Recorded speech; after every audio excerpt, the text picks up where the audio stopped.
한 주간 저와 여러분이 인도받을 말씀은 마태복음 18장 35절입니다.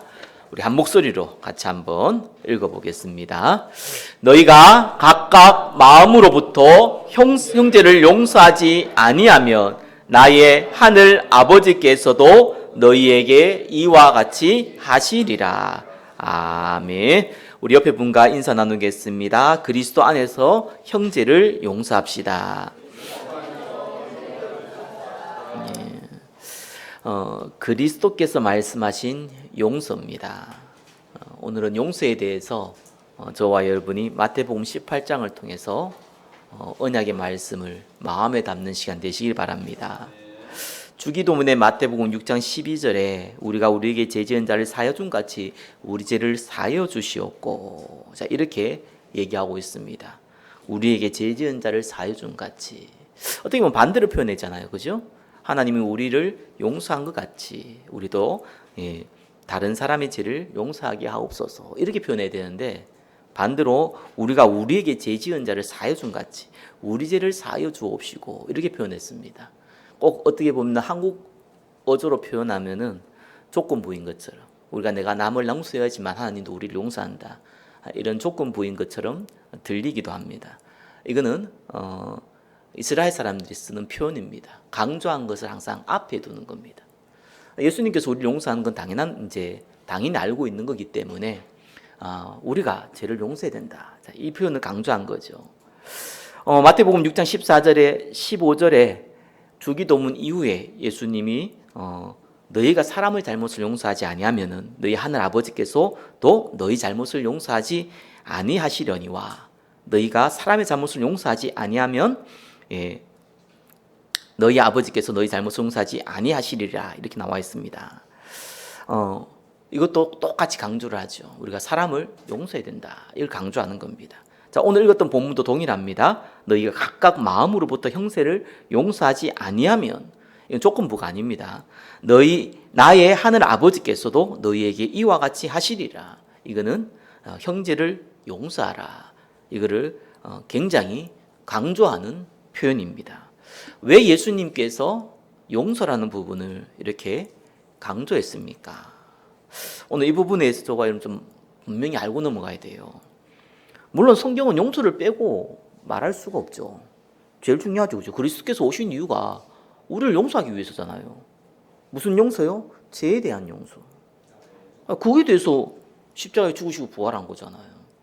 그것 때문에 저와 여러분이 구원받은 거잖아요, 그죠? 그리고요, 우리가 사람에 대한 용서는요, 용서받는 대상자, 그 사람을 위함도 있지만 실제로는 용서하는 사람을 위해서요, 예수님이 용서를 강조하셨습니다. 만약에 요셉이 자기의 형제들을 용서하지 않았다면 어떤 일이 벌어졌을까요? 물론 가정입니다. 성경은 안 나와 있으니까요. 용서한 모습이 나와 있지 용서하지 않은 모습은 안 나와 있습니다. 그러니까 용서하지 않았다면 죄송하지만 제가 볼 때는 요셉은 총리가 될 수가 없어요. 왜? 알잖아요. 상처가 쌓이면은요, 사실상 집중이 안 됩니다. 또한 혹 하나님의 특별한 계획으로 이 총리가 되었다 하더라도 야곱의 가정에는 피바람이 불게 됩니다. 아니, 최대 강대국이 총리가 됐으니까 자기 형들을 가만히 놔둘 리가 있겠습니까? 어떻게 하는지 원수를 갚았겠지요. 그러면은 메시아 언약 성취에 상당한 차질이 옵니다. 특별히 유다를 통해서 언약이, 이 메시아 족보가 만들어지는데 상당한 차질이 옵니다. 탕자 비유를 우리가 들어봤잖아요. 그래서 나쁜 놈은 탕자예요, 그죠? 아버지 재산 다 탕진했잖아요. 돌아왔을 때 아버지가 기쁘게 받아주죠. 근데 문제는 그 형입니다. 그 형이 아버지를 원망했어요. 나를 위해서는, 아니, 염소 한 마리도 안 잡았는데, 아니, 저 재산 다 탕진한 저 탕자를 위해서는 이런 잔치를 베푸시냐고 원망했습니다. 오히려 이 형은 그 아버지가 준 모든 것을 가지고 있음에도 불구하고 심각한 상처와 영적 문제에 빠지게 되는 그런 장면이 예수님이 비유로 표현하셨습니다. 중요합니다. 다른 사람을 위해서 이전에 저와 여러분을 위해서 용서의 마음을 가지시기를 예수 그리스도의 이름으로 축원합니다. 하나님이 주신 응답을 누리느냐 아니면은 영적 문제 속에 빠져 사느냐, 그게 여기서 나옵니다. 어쩔 수 없어요.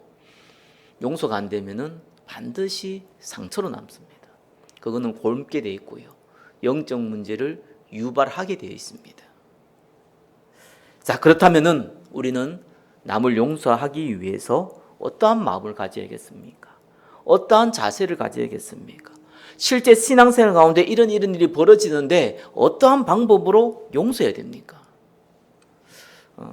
오늘 말씀을 통해서 용서하는 자의 축복을 누리시기를 예수 그리스도의 이름으로 축원합니다.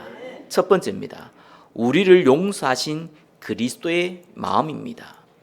마태복음 18장 12절에서 14절에 양 100마리 중에서 길 잃어버린 한 마리에 대한 예화가 나옵니다. 그래서 99마리를 놔두고 한 마리를 찾으러 가지 않겠냐. 이 작은 자 중에 14절에 나오죠. 하나라도 잃는 것은 하늘에 계신 너희 아버지의 뜻이 아니니라. 예수님의 마음이죠. 잃어버린 양. 그죠? 그리스도께서 십자가에서 죽으시고 부활하심으로 말미암아 이 제사함의 용서를 받기를 원하는 잃어버린 양 한 마리 찾는 심정입니다. 에베소서 2장 5절에서 8절에 보니까 바울이 그리스도의 마음에 대해서 직설적으로 표현했습니다. 너희 안에 이 마음을 품으라 곧 그리스도 예수의 마음이니 그는 근본 하나님의 본체시나 하나님이시라는 거죠. 하나님과 동등됨을 취할 것으로 여기지 아니하시고 오히려 자기를 비워 종의 형체를 가지고 사람들과 같이 되셨고, 사람들이 사단이 종이 있잖아요. 사람의 모습을 갖고 있다는 것 자체가 어떻게 보면은 사단의 종 안에 있는 그 부류 속에 들어가는 거예요. 죄는 없지만 그 속에 들어간 겁니다. 그래서 사람의 모양으로 나타나사 자기를 낮추시고 죽기까지 복종하셨으니 곧 십자가에서 죽으심이라. 저도 여러분도 이 마음을 소유하시길 바랍니다. 정말 이 은혜가 있기를 예수 그리스도 이름으로 축원합니다. 근데 이건 조금 저와 여러분이 볼 게 있어요. 제가 예전에 돌아가신 지 한 10년 넘었지만 존 스토트 목사라는 유명한 미국의 학자면서 또 복음 운동가의 책을 제가 꽤 많이 읽었습니다. 그분에 저서는 거의 대부분 읽었던 것 같아요. 근데 그 중에 내용이 이런 내용이 있어요. 본인은 지금은 장틀은 안 그렇지만 보통 옛날에 장틀이 이렇게 네모난 게 이렇게 4개짜리가 이렇게 하나의 틀로 만들어져 있잖아요. 그 창틀을 보니까 십자가 모양이 나오잖아요. 그걸 보면은 예수님이 나를 용서하시고 십자가에 죽으시는 그것이 너무 기쁘고 감사해서 가슴이 떨리더라. 이런 이제 표현을 썼어요. 그래서 참 대단한 사람이다. 이렇게 한편 느끼게 됐고요. 또 한 가지 생각이 들더라고요. 진짜일까? 이 의심도 참 별로 안 좋은데 궁금하잖아요. 진짜일까? 아니면 책 쓰기 위해서 그냥 가장으로 표현한 걸까? 설교자라서 표현한 걸까? 아니면 진짜 이 사람의 마음일까? 이런 이제 질문이 약간 생기더라고요. 아니, 많은 목사님들이 용서에 대한 얘기를 하잖아요. 또 용서의 간증도 하잖아요. 손양호 목사님이 자기 아들을 죽인 청년을 자기의 양자로 삼았다는 건 많이 들었을 겁니다. 근데 그 이제 살아남은 이제 딸이죠. 손양호 목사님 딸이요. 그 딸에 대한 자기 일생 그걸 봤을 때는 조금 우리가 들었던 설교 내용하고는 조금 뉘앙스가 다르더라고요. 그래서 아버지가 정말 자기 아들을 죽인 그 사람을 양자로 삼았는데 정말 용서했냐 이런 느낌이 조금 들어요. 그리고 그 증거가 뭐냐 하니까 그 오빠 지금 살아있는지 모르겠는데 손양원 목사님의 아들을 죽인 그 양자가 사실상 아버지, 자기 동생과 눈을 못 맞춘대요. 평생 거기에 잡혀 산다는 얘기 되지요. 그걸 이제 글로 이제 수비를 이제 적었어요. 수필이라든지 아무튼 이렇게 적었어요. 근데 그걸 읽어보면서 그럴 수도 있겠다. 어떻게 보면은 참 쉬운 게 아니다. 순간적으로 그런 마음을 품을 수는 있지만 그걸 지속한다는 그렇게 쉬운 일은 아닌 것 같다. 이런 생각이 들더라고요. 예전에 이제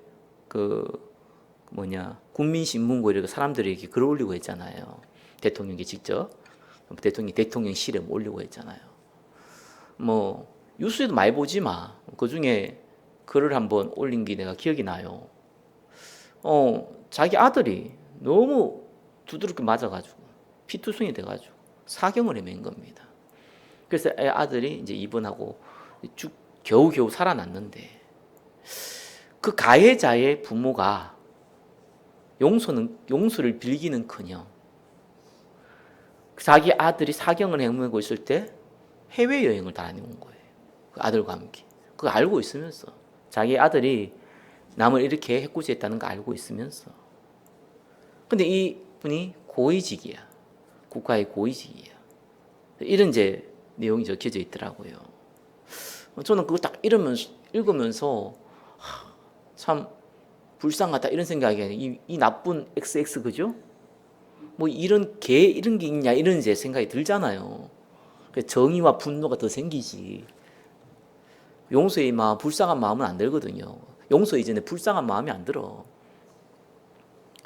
근데 영적으로 봤을 때는요, 피해자도 안타깝지만은요, 가해자는 더 불쌍합니다. 다시 한번 영적으로 봤을 때는. 반드시 본인과 그 가문에는 영적으로 심각한 문제들이 오게 돼 있습니다. 누가복음 23장 24절에 예수님이 십자가에 못 박힐 때 왜 저들을 사여 주시옵소서. 자기가 하는 것을 알지 못합니다. 이렇게 했겠습니까? 알거든요. 미래를 본 거예요. 아니 예수님이 십자가에 못 박힐 때 많은 사람들, 많은 백성들, 여자들이 와가지고 울고 그랬잖아요. 그때 예수님이 뭐라고 그랬습니까? 누가복음 23장 28절에는요. 나를 위하여 울지 말고 너희와 너희 자녀를 위해서 울라 이렇게 얘기했잖아요. 왜요? 더 심각한 일이 벌어질 거니까. 그래서 피해자보다요 가해자가 더 심각한 일이 벌어집니다. 옛날에 이런 얘기 있잖아요. 뭐 피해자는 두 다리 뻗고 자지만 가해자는 두 다리 뻗고 못 잔다 이런 얘기했어요. 근데 요즘 반대가 됐어요. 그죠? 가해자는 두 다리 뻗고 자고 피해자가 벌벌 떨어요.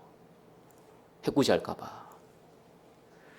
근데 육신적으로 보면은 악해졌다 이렇게 볼 수 있잖아요.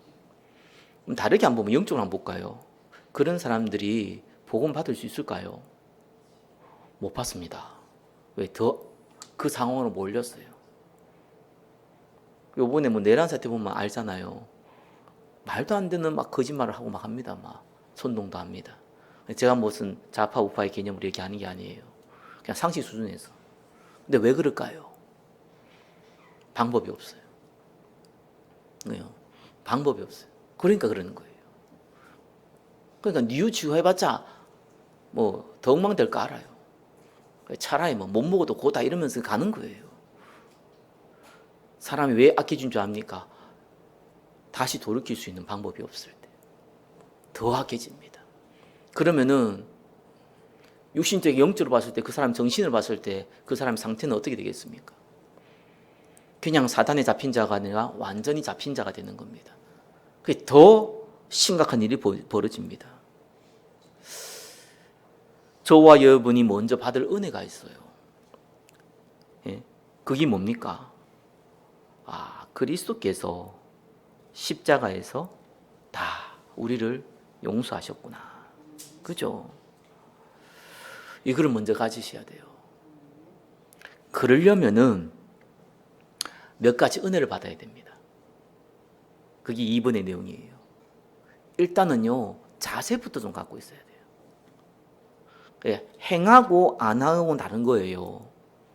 그죠? 그건 두 번째 문제예요. 자세부터 있어야 돼요. 아니, 우리가 운전을 하다 보면은, 그죠? 이렇게 웬만하면은 곧 교통법규를 지켜야 될 거 아니에요. 근데 간혹 안 지키는 경우가 있지요. 그죠? 뭐 본인도 알죠. 그러다 하필 또 걸려버렸어. 그러면은 벌금도 내고 그죠? 그럴 수 있잖아요. 물론 술 먹고 운전하면 이제 인생 조지는 거고 진짜 세상 말로 그럴 수 있는데 아예 그걸 모른다. 곤란하죠. 아니 우리나라가 이 뭡니까 이 우측으로 운전해야 되는데 좌측으로 뭐이 뭡니까 중앙선 넘어서 운전한다. 큰일 나죠. 근데 그게 맞는지도 틀린지도 모른다. 이런 곤란하잖아요. 자세는 딴 거 아닙니다. 알아야 돼요. 일단 자세부터 갖고 있어야 돼요. 교통법규를 지키시되 저와 여러분들이 용서에 대한 것을 먼저 지켜야겠다는 자세부터 갖고 있어야 돼요. 내가 누굴 용서하고 안 하고는 두 번째입니다. 첫 번째 이 자세를 갖고 있어야 됩니다. 그게 이번의 내용입니다. 그래서 마태복음 18장 21절에 베드로가 이렇게 얘기했어요. 내게 죄를 범하면 몇 번이나 용서하여 주리까? 7번까지 하오리까? 이렇게 했습니다. 당시 유대인들은 장로들의 전통을 만들어 가지고 어떻게 했냐니까 나에게 누가 범죄하거든 그 사람에 대해서 3번까지만 용서해라. 그게 그들이 만든 규례예요. 법이에요. 용서의 개념을 그렇게 만든 겁니다. 근데 베드로가요, 그래도 회당에서 주들은 얘기가 많아가지고 뭐라고 얘기했냐니까 내가 7번까지 하오리까 이렇게 했습니다. 7이라는 것은 완전한 수도 되지만요, 거룩한 수도 됩니다. 그러니까 내가 7번까지 내가 이게 이 정도까지 내가 용서할 수 있습니다. 이런 표현으로 자신감 있게 예수님께 얘기한 겁니다. 지금 우리나라 문화로는 이런 말이 잘 이해가 안 가요. 걔들은 그냥 거기 생활화돼 있고 7이라는 숫자를 썼다는 것은 내가 정말 대단한 거야. 뭐 이런 이제 의미를 갖고 있거든요. 그죠?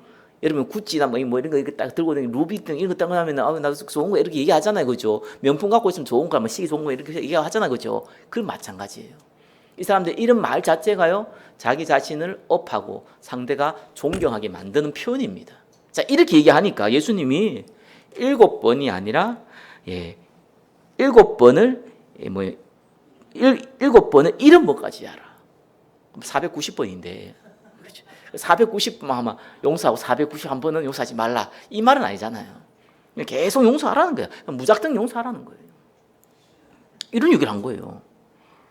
그러면서 예수님이 23절부터 오늘 이건 이제 본문 35절까지 1만 달란트 빚진 자 얘기하죠.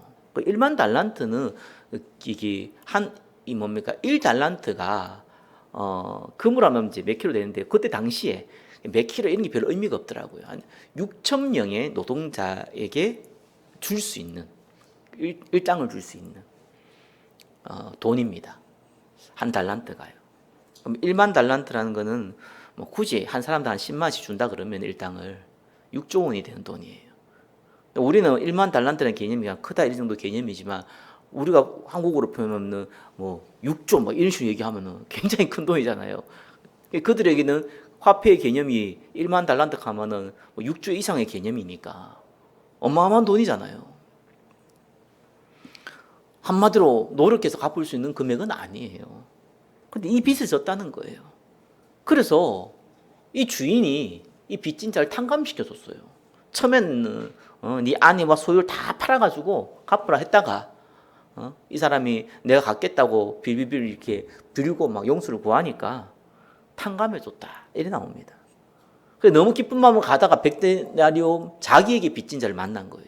한 데나리온이 그 사람 하루 일당이거든요. 그러니까 100데나리온 가면은 뭐 이제 한 3개월치 봉급 안 되겠습니까? 그 정도의 빚을 진 사람 만난 거예요, 자기한테. 그래서 용서해 달라 그랬는데 조금만 기다려 달라 그랬고 내가 갚아주겠다 했는데 사실 갚을 수 있는 돈이잖아요. 1만 달란트는 못 갚는 돈이고 100달러는 갚을 수 있는 돈이에요. 근데 감옥에 넣었다 이렇게 나옵니다. 그것을 주인이 들은 거예요. 그래서 이 1만 달란트 빚졌던 자를 데워와서 감옥에 가두고 그죠. 네가 이거 갚지 못하면 영원히 못 나온다 뭐 이런 얘기를 합니다. 그러면서 마지막 오늘 어떤 본문이죠. 너희 각각 마음으로부터 형제를 용서하지 아니하면 너희 하늘 아버지께서 너희에게 이와 같이 하시리라. 자, 예화를 들면서 예수님이 용서에 대한 자세를 얘기하셨어요. 7번을 일흔 번씩이라는 것은 사실상 그죠? 이 달란트와 똑같은 거죠. 그냥 무조건 용서하라는 겁니다. 이 말은요, 우리가 넓은 마음을 가지고 넓은 아량을 가지고 용서해라 이런 말이 아니에요. 사실상 우리가 1만 달란트 빚진 자라는 거예요. 그래서 용서 못할 게 뭐냐는 거예요. 몇 달란트, 몇 데나리온 빚진 자를 용서 못할 건 뭐 있냐는 거예요. 자, 이거는 불신자한테 해당되는 얘기가 아닙니다. 이거는 구원받은 언약의 백성에게 해당되는 내용입니다.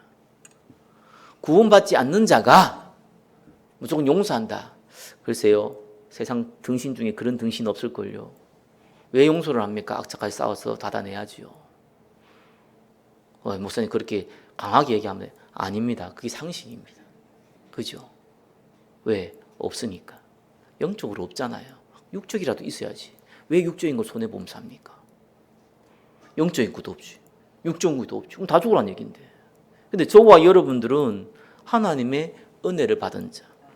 머리털 하나까지도 세신 바 된 자. 그죠? 완전한 구원과 완전한 은혜 속에 있는 자예요. 그래서 용서하는 게 어렵지 않다는 거예요. 그러면 어떤 일이 벌어집니까? 잠언서 19장 11절 이렇게 나오죠. 노하기를 더디하는 사람은 사람의 슬기요, 허물을 용서하는 것이 자기의 영광입니다. 나 이 성경구절을 보면서 깜짝 놀랐어요. 내한테 영광이라. 저와 여러분에게 범죄한 자를 저와 여러분 용서하면요, 영광이 와요. 주님 홀로 영광이시지만 그 영광의 축복을 내가 누려요. 그러니까 복이 온다는 거예요. 축복이 온다는 거예요. 불신자가 불신자를 용서하면 축복이 오는 게 아닙니다. 많은 손해를 봅니다. 성도가 다른 성도 불신자를 용서하는 거는요, 축복이 임합니다. 그게 저와 여러분의 신분입니다. 말은 좋은데 잘 안 되잖아요. 그게 어떻게 쉽습니까? 당장 정의, 그죠? 눈에는 눈, 이에는 이, 이게 사실 우리의 마음이기도 한데, 용서해야지 해서 용서되고 이러면 좋게요. 억지로 용서하면은 사실상 내 상태는 용서 안 되거든요. 근데 율법적으로 용서하시는 분도 많이 있어요. 그거 나쁘진 않아요. 그거 참 좋은 거라고, 인격이 대단한 거 봐요. 그러나 내 상태는 용서가 안 되기 때문에 내 마음의 상태는 용서하지만 의지로 용서를 하면요, 그 사람은 계속 상처 속에 남습니다. 본인이 용서 못한 거예요. 사실상 계속 상처 속에 남아요. 영적 암으로 오게 돼 있어요. 그러니까 얼마나 심각한 일이 벌어지겠습니까? 차라리 원수 갚는 게 나을 수도 있다니까요. 그럴 때는 원수 갚으라는 얘기 아닙니다. 그 말이 아니에요. 더 큰 상처 속에, 영적 문제 속에 스스로 빠져버려요. 자, 그래서 자세는 가지되 진짜 체험 말기 3번입니다. 요걸 체험해야 돼요. 교회 안에서 행할 용서에 대한 실제입니다. 자, 마태복음 18장 빠뜨렸네. 1절에서 10절이죠. 1절에서 10절입니다. 첫 번째 뭘 가지고 있어야 되냐니까요. 마태복음 18장 1절에서 4절까지 천국에서 누가 크냐 이런 질문이 대해서 예수님이 대답한 거 있죠. 뭐라고 얘기했냐니까 너희가 어린아이들 같이 되지 아니하면 결코 천국에 못 간다. 3절이나 나왔고요. 4절에는 이 어린아이와 같이 자기를 낮추는 사람이 천국에서 큰 자다 이렇게 나왔습니다. 어린아이는 두 가지 보통 뜻이 있습니다. 성경에 쓰고 그때 당시 사람을 쓸 때 하나는 유치하다. 그죠? 이럴 때 쓸 때 어린아이 같다. 사리분별 못한다. 이럴 때 어린아이 같은 뜻 쓰고요. 또 하나는 어린아이는 알잖아요. 그대로 어른이 말하면요, 그대로 믿어요. 거짓말해도 믿어요. 그죠? 그리고 그대로 순종해요. 힘이 없기 때문에. 그게 어린아이의 특성입니다. 그래서 여기서 말하는 어린아이의 뜻은 두 번째죠, 당연히. 그죠? 그래서 하나님의 말씀을 순수하게 듣고 순종하라. 그것이 저와 여러분이 받을 응답이에요. 그게 자기를 낮추는 방법이고 큰 자가 되는 방법이고 동시에 은혜를 받는 방법이에요. 저와 여러분들이 강단을 통해서 순수하게 말씀을 들으시기 예수 그리스도 이름으로 축원합니다. 설교를 보면은 보통 프리치라고 하죠. 그 프리치가 뭡니까? 선포하다. 당신이 이해하냐 못하냐 상관없어요. 그냥 선포하는 거예요. 당신 생각하고 맞냐 안 맞냐 상관없어요. 선포하는 거예요. 내하고 논쟁해보자. 당신 말이 맞고 이렇게 표현한 것보다 저렇게 표현한 게 더 좋지 않냐? 아니에요. 선포하는 거예요. 그게 설교입니다. 그게 하나님 말씀입니다. 하나님이 저와 여러분 논의하지 않습니까? 논의하지 않습니다. 여러분 의견 들어보고 여러분의 상태 좀 보고 여러분 상황을 좀 눈치 보다가 이렇게 말했다가 저렇게 말했다가 그런 분이 아닙니다. 강단은 그렇게 전달되는 게 아닙니다. 듣든지 말든지 그건 상관없습니다. 하나님 말씀의 특징입니다. 저와 여러분하고 의논하는 것이 아닙니다. 하나님 말씀이 내게 맞냐 안 맞냐 이것을 따지면요 사실상 뭡니까? 병든 거예요. 어떻게 하나님 말씀이 내 생각하고 맞냐 안 맞냐, 아니 설교가 내 생각하고 맞냐 안 맞냐, 안 맞으면 잊어질 거고 맞는 부분이 있으면 받아지겠지요. 사실 그 정도는 돼야 될 거 아니에요. 말하는 투가 마음에 안 든다, 사투리가 심하다, 그런 얘기 들리면 저는요 고치려고 합니다. 그러나 그거는 제 사정이고요, 듣는 사람에게는 불쌍한 일이에요. 그죠? 하나님이 내게 주는 말씀을 들어야죠. 내가 이런 확신을 갖고 있기 때문에 이 확신하고 좀 안 맞아. 그러면은 그때부터는 하나님이요 여러분의 조력자가 되는 거예요. 하나님은 저와 여러분의 조력자가 아닙니다. 우리의 주인이십니다. 저와 여러분들은 하나님의 말씀을 순수하게 들을 때에, 어린아이처럼 받아들일 때에 우리의 상태가 바뀌는 겁니다. 그게 첫 번째, 저와 여러분이 경험하고 경험해야 되고 계속 지속해야 될 부분이에요. 그러면서 마태복음 18장 5절에 보니까 뭐라고 하냐니까 누구든지 내 이름으로 이런 어린아이 하나를 영접하면 나를 영접하는데, 6절에서 9절에서 이렇게 얘기하죠. 나를 믿는 이 작은 자 중 하나를 실족하게 하면은 차라리 연자 맷돌을 그 목에 달려서 깊은 바다에 빠뜨려지는 것이 나으리라. 뭡니까? 낙심케 하지 말라. 그러면서 7절 8절 뭡니까? 범죄하거나 어떻게 합니까? 8절 9절 네 손, 네 발, 네 눈 다 잘라라 버리라. 이거 가지고 지옥 가는 것보다 없이 천국이 낫다. 이만 앞의 내용을 가지고 가는 얘기예요. 낙심케 하지 말라. 근데 7절에 이렇게 나왔습니다. 실족케 하는 일이 없을 수는 없으나 실족하게 하는 그 사람에게는 화가 있도다. 그죠? 10절에 그들의 천사들이, 실족당한 사람들이죠. 실족당한 사람들의 천사들이 하늘에서 하늘에 계신 내 아버지의 얼굴을 항상 배옵느니라. 이거는요 상대를 실족케 하지 말란 말도 있지만요, 다르게 표현하면은 저와 여러분들이 누구를 용서한다 이전에, 그죠? 용서한다, 용서함을 받는다 이전에 이런 상황을 만들지 말라는 거예요. 그래서 대부분 우리가 상처받고 할 때는 어떤 그 사람의 행동도 있지만 말도 있잖아요. 이런 것 때문에 많은 분들이 상처를 주고 받습니다. 그때마다 연자 맷돌 메고 목에 메고 그죠? 바다에 빠지고 목숨이 1만기라도 안 부족해 그죠? 그래서 이 말은 강조하는 표현이죠. 그런 상황을 가능한 만들지 말라. 그게 굉장히 중요합니다. 그러면서요 15절에서 17절에 요건 조금 저와 여러분들이요 중요하게 제대로 봐야 됩니다. 자, 이렇다고 하니까 사람들이 착각을 합니다. 무조건 막 용서하고 막 뺨 때리면 왼뺨 때리면 오른뺨 돌려대고 막 여기다 한 번 더 때리라 막 그러고, 그럴 사람도 없지만 자 그렇게 착각을 해요. 그러다 보니까 용서한다는 개념을요 앞에 전제 조건을 안 두고 용서하면 안 돼요. 뭐냐? 15절에 17절입니다. 내 형제가 죄를 범하거든 가서 너와 그 사람과만 상대하여 권고하라. 이 나오죠. 근데 말을 안 들으면은 한두 사람을 데리고 가서 확증하라. 그래도 말 안 들으면은 교회에서 말해라. 그래서 안 들으면은 이방인과 세리와 같이 여겨라. 이 말을 좀 아셔야 됩니다. 그래서 교회에서 이런 범죄에 대한 부분은요, 저와 여러분들이 여러 가지를 해석할 수는 있잖아요. 근데 이제 주로 이런 범죄들은 고린도전서에 많이 나타나 있죠. 그죠? 우상 숭배, 또 음행, 그죠? 이런 부분들입니다. 윤리 도덕이라고도 볼 수 있지만 특별히 하나님이 제일 싫어하는 범죄죠. 돈을 사랑하는 거. 돈을 좋아해야지 복음이 써야 되기 때문에 돈 좋다 이래야 되죠, 그죠? 사랑하는 건 다른 얘기입니다. 그 돈 자체가 목적이 되잖아요. 또 음행, 또 우상 숭배. 이 보통 교회 안에서 고린도 교회에서 일어났던 일입니다. 이거를 막지 않아 가지고 바울이 막 책망하는 장면들이 많이 나오죠. 그래서 근데 저는 이제 이런 현상들이 일어날 때 어떻게 해야 되냐 이런 이제 저도 개인적으로 많이 경험했던 부분이라서 저는 17절에 굉장히 은혜 받았어요. 이거는 설교를 많은 분들이 이렇게 해요. 저도 이렇게 동일하게 인정하고 이방인과 세리와 같이 여기라. 이 말은요 불신자 좀 다르게 표현하면은 세 가지처럼 여겨라 그 말입니다.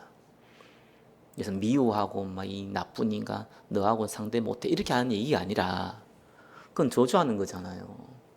그게 아니라 그냥 보고만 받은 불신자, 불신자 아니라도 하더라도 보고만 받은 불신자, 또 앞뒤 좌우 구분 못하는 세 가족처럼 여겨라 그 말입니다. 왜? 더 이상 교회 수까지 말했는데 안 들으면 소용이 없잖아요. 어떻게 하겠습니까? 죽일 겁니까? 살릴 겁니까? 어떻게 할 겁니까? 하나님께 맡겨야죠. 그거는 하나님께 맡기는 거예요. 다만 적군을 만들지 말고 세 가족처럼 여기라. 상대가 느껴서 싫어하면 어쩔 수 없는 일이지만 그래서 교회 안에서요 중요한 어떤 이 단체에서 중요한 어떤 직분이라든지 의사 결정에 대한 권리라든지 이런 거를 못하게 하는 거예요. 그걸 흔히 우리는 칠이라고 얘기합니다. 칠이라는 게 나쁜 게 아니에요. 내쫓는 걸 칠이라고 얘기하는데 그건 칠이가 아니죠. 그래서 중요한 의사결정 또 중요한 직분 못 가지도록 하는 거예요. 그래야지만 그 사람도 살리고 범죄한 자를 못 살릴 수 있어서 살릴 기회를 주는 거고 그리고 다른 사람들이 더 이상 피해당하지 않도록 하는 방법이에요. 그래서 회개하지 않는 사람은 불신자처럼 대하라. 그것이 이제 저와 여러분이 또 경험해야 될 부분이에요. 그리고요, 중요한 얘기했죠. 18절에 20절. 두세 사람이 내 이름은 모인 것은 나도 그들 중에 있느니라. 합심 기도로 하나님의 능력을 체험하라. 이거 굉장히 중요합니다. 예수님이 부활하신 이유도 이 얘기했어요. 하나님 나라 얘기하면서 이 얘기했어요. 기다리라 했어요. 그래서 사도행전 1장 14절에 보면은 그 언약 붙잡고 기다리는 장면이 나옵니다. 초대교회가 만들어졌을 때에도 사도의 가르침을 떡을 떼며 오로지 기도에 힘쓰는 장면이 나옵니다. 에베소 교회에서도 두란노 소원에 따로 모아서 말씀 듣고 기도하고 2년 동안 하는 장면이 나옵니다. 그렇죠. 왜? 이걸 왜 하냐니까요. 우리가 그냥 기도하면은 사실상 개인 기도로 끝납니다. 언약 잡고 함께 기도할 때는요. 성경에 약속했듯이 내가 너희와 함께 하겠다. 오순절 날에 이미 이름해. 자, 이렇게 성령의 역사가 일어납니다. 이걸 자꾸 체험해야 돼요. 이걸 체험해야지만 어떤 일이 벌어지냐. 아니 수데반이 돌 맞아 죽으면서 그랬잖아요. 예수님과 똑같이 얘기했어요. 이 죄를 그들에게 돌리지 마옵소서 이랬어요. 예수님도 아닌데 사람인데. 여러분 내가 돌 한번 던져볼까요? 팍 맞으면서 저분의 죄를 용서해야지 이렇게 할까요? 이씨 이렇게 나오지. 그게 정상적인 거잖아요. 근데 이게 왜 이렇게 나왔을까요? 이 너무 은혜가 커버리면 이런 됩니다. 하나님의 능력을 넘쳐매버리면 이런 상황이 가는 거예요. 저와 여러분들이 이 정도까지 못 된다고 하더라도 한두 번은 체험해야 됩니다. 그죠? 말씀 맺겠습니다. 하나님 저와 여러분을 복음 가진 전도자로 부르셨습니다. 용서는 선택이 아닙니다. 필수입니다. 왜 그러냐? 저와 여러분이 사실상 영광 받아야 되고 하나님 영광 받는데 그 영광 속에 있어야 되고 저와 여러분이 영적 문제에 안 빠져야 돼요. 그래서 저와 여러분을 위해서 본인을 위해서 용서하는 것입니다. 그게 필수입니다. 그래서 1만 달란트 빚진 자의 그런 자세를 가지고 말씀을 순수하게 받으셔서 은혜 속에 있으시고 그죠? 가능한 성도를 낙심케 하는 말과 행동은 조심하시고, 그리고 실제 범죄 속에 있는 사람을 볼 때에 불쌍히 여겨서 새가족처럼 여기시되 중요한 의사결정과 직분을 갖지 못하도록 하시고, 그리고 합심 기도를 통해서 하나님의 능력 체험하시기 바랍니다. 한 주간 진짜 응답 받아보십시오. 이 부분은 저와 여러분한테 크고 작게 다 있을 겁니다. 기도 속에 하나님의 은혜의 길을 예수 그리스도 이름으로 축원합니다. 기도하겠습니다. 우리를 용서하신 주님께 모든 영광 올려드립니다. 또한 많은 사람을 용서해서 전도자의 축복을 누리게 하여 주옵소서. 예수 그리스도 이름으로 기도드립니다. 아멘.